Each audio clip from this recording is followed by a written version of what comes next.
People often say that they never realized their relationship was abusive until they left it and looked back. Before you can look back, however, you'll first have to look forward. Unfortunately, right now you might be fighting with all of your might to save a relationship that not only isn't worth saving, but was actually harming both you and your children, if you have any.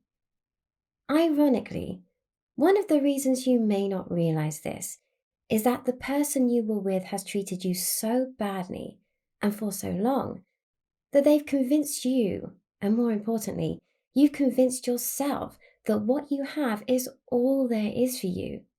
It may be, for example, you never had a better relationship for comparison.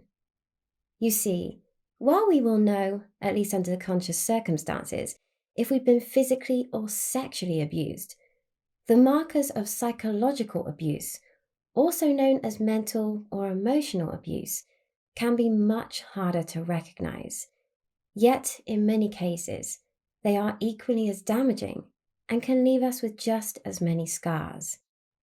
With that all in mind, what follows are some examples of the kind of psychological abuses which you may have suffered, and perhaps just thought of as normal, or quirks of your ex, or worse still, something you were to blame for, and the kind of treatment you've been receiving was all you were worth, was all you were deserving of.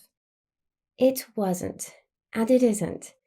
And if it's you we're describing, the sooner you come to realize this and to see your breakup as the best thing that ever happened to you, the sooner you can get started on your new life and all the wondrous promises it can and should entail for you. So,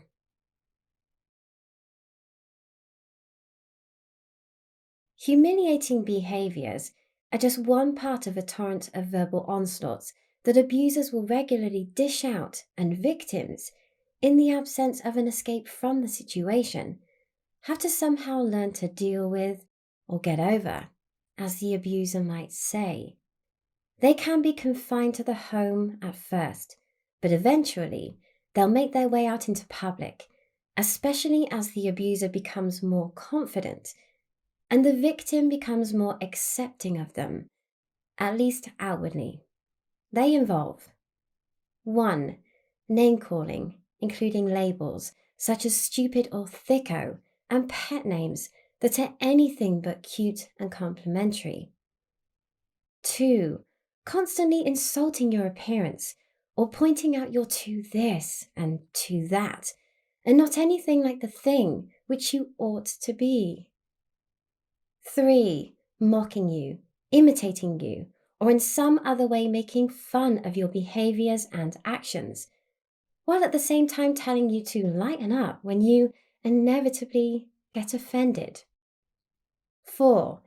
Exposing your embarrassing secrets or saying things they know you told them in the strictest confidence. And worse still, using those things as the foundation for yet more jokes. 5.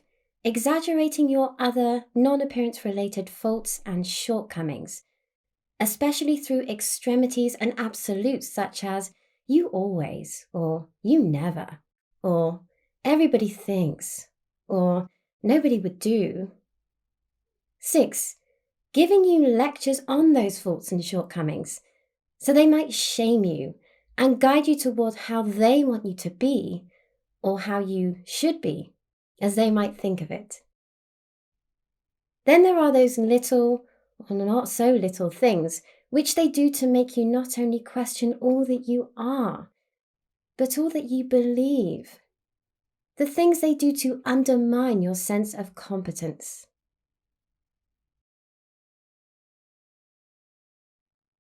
You see, whereas in a healthy relationship, your feelings, thoughts, and perceptions of reality will be validated, even if disagreed with, emotional abusers may cause you to doubt yourself even further by 1.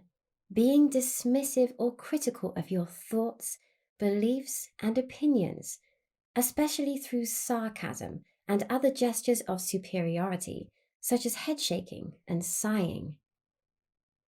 2. Belittling your interests and accomplishments, or taking credit for the latter if they can.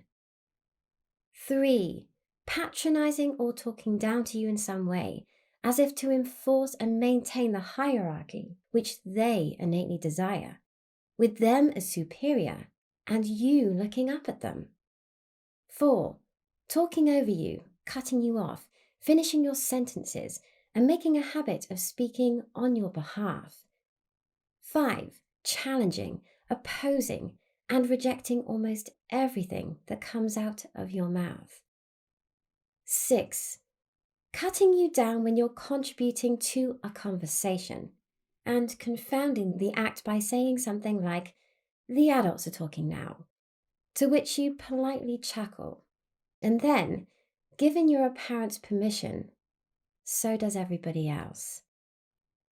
They may even cause you to think you're going crazy, and they might do so through a series of behaviors known as gaslighting.